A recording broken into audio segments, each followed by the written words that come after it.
This week in Gleipnir, Kagaya can't turn back now, more backstory on Claire, and then more mystery surrounding the coin. Stay tuned. 化け物に実はね What is going on, guys? My name is DJ Miles and I'm here to review another episode of Gleipnir. This is episode 2, and before we begin with this review, if you can go ahead and like this video and subscribe to my channel for more anime content. And now let's begin with this review, because wow, if the pilot episode wasn't already one of the most bizarre pilot episodes I've seen in any anime, episode 2 just cranks it up a notch with some amazing fight choreography, fan service or not fan service, I guess we can talk about that. And then I just have to commend the score on how amazing it is. But anyway, let's go ahead and just kind of talk about this episode chronologically. So where we last ended off with the enemy barging into Claire's apartment, we find out that her name is Hikawa, and we see a flashback scene of her where she was a track star. She was brought into this high school because of her track abilities.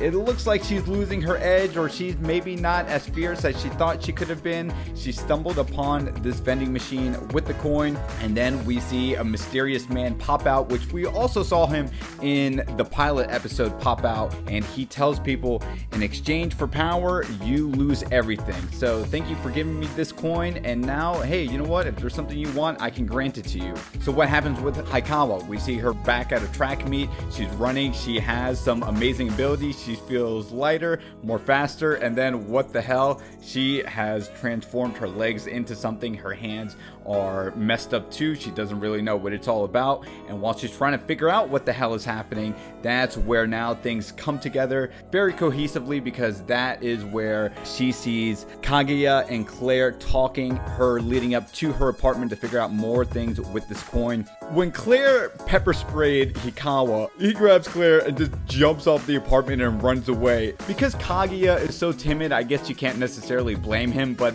you know, when Claire just puts the obvious fact of, hey, she wants to kill us, and she told us because we now saw her identity or her true form, this monster form, there's no turning back. It's either we kill her or we die in the process. So Kagaya, what are you going to do? This is now where we get one of the most interesting things happening in this episode. We discover a zipper behind Kagaya's mascot, dog thing, whatever you want to call it. Claire unzips the zipper, and then this is where the show, is this fan service or not fan service? We get this very sensual thing of Claire telling Kagaya, oh, hey, it's nice and warm in here. Let me go inside. And oh, I just love how moist everything is, right? And oh, I have to get used to this feeling. I've never had something like this happen to me before, right? We'll leave it up to you guys to figure that out.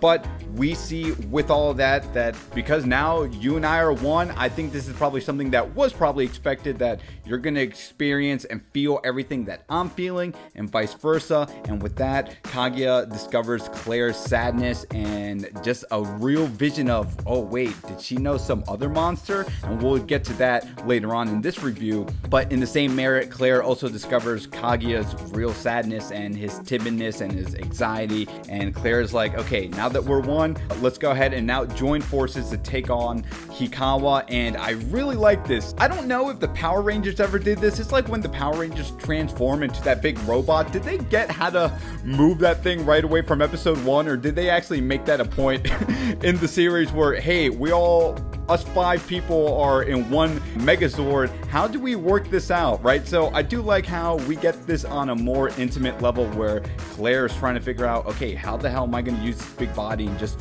maneuver around? But when we see her finally maneuver and become sync, there's this great shot where Claire punches Hikawa, and I swear, maybe in a UFC fight, this is probably what people see, or this is what they experience when they say, oh yeah, you experience your life flash before your eyes before getting knocked out or dying. Because when Claire laid that huge Falcon punch to Hikawa just recalled a memory when she was in her track meet, and she had that knocked out look of, oh my god, okay, this mascot Tanuki thing, can definitely lay the smackdown on me, so I need to be careful.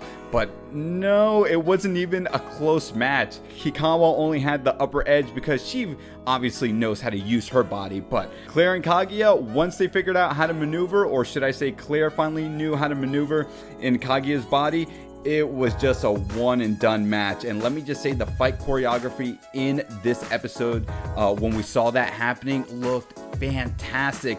And on top of that, the score complemented the fight choreography so much where I had to pause it and say, wow, this music is on point with this show. I said in last week's episode, it sounds Persona inspired-esque with what they're doing, right? Hey, when you're in the classroom, you get the classroom theme song. When you're in fight mode, we're gonna throw the fight battling music. And then when you think it would have been a one and done thing of Claire, hey, we beat up Hikawa, that's the end of it, right? Nope, in true Mortal Kombat fashion, we saw that gun that Claire talked about in last week's episode. She pulls it out of Kaguya's holster and then she shoots Hikawa, and yeah, yikes, who saw that coming? She died. She just flat out shot her and she's dead. A week passes by and Kaguya is trying to act like, hey, nothing really happened. But when you are just a very shy and timid person, and hey, let's face it, you committed murder, right? I mean, even though you consciously didn't do it, it was your body. So have fun explaining that to anyone, to the police force or anyone trying to question you. Claire tells Kaguya, hey, you and I, we're in this together.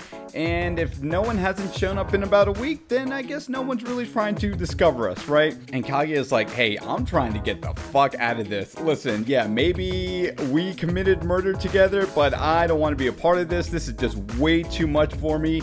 And Claire, again, I don't know. I feel like there's some people who are going to be all about this, or there's going to be people just really against it, where Claire is this weird, masochist, sadistic person where, because we're 2-1, if you die, I'll take my life with you so you wouldn't be left alone. And then Kaguya's like, okay, well, what if I want to die today? And Claire, wow, Claire's like just probably buying Kaguya's bluff, or she really is one crazy bitch. But then she gets up the stairs and then commits or tries to commit suicide, not for the first time, but for the second time, people. And what do you think shy and timid Kaguya is gonna do? Runs out, grabs her, and wow, I mean, I definitely feel for Kaguya because he's fucked. He's fucked. I mean, I'm sure Claire and Kaguya's relationship is gonna blossom as this series continues, but right now Kaguya cannot do anything about this, and it's a bit sad, but it's a bit humorous too to see.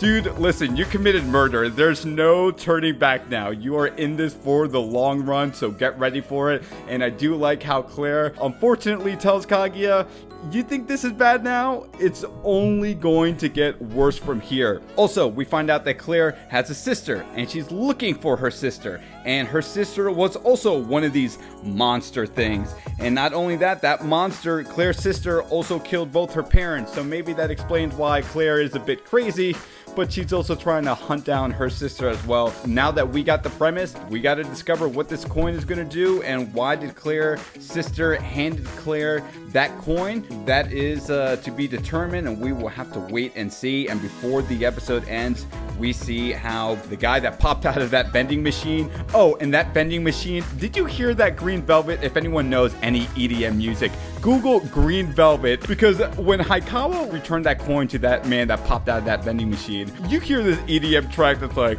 come back to where we started, come back to where we're from. I'm like, I'm pretty sure I'm listening to a Green Velvet track right now. But anyway, the man that came out of that vending machine talked to a woman with black hair. I never really had anyone give up a wish for someone else, but hey, what do you want to wish for? And then she's like, well, I wish for Kaguya to have these powers, and that's where the episode ends. And wow, if Kaguya had problems already with one woman, now he's going to have problems with another, and maybe we get some weird love triangle dominance for power and struggle on who wants to be inside of Kaguya. Look at that. The sexual innuendos are on point in this. And guys, what did you think about Gleipnir episode 2? This is going to be definitely one of the most interesting spring anime talked about shows that I can already see people will be talking about when it's all said and done. Again, what did you guys think about this episode? Don't forget to like this video, subscribe to my channel for more anime content. My name is DJ Miles, and as I always say, to be continued. Take care.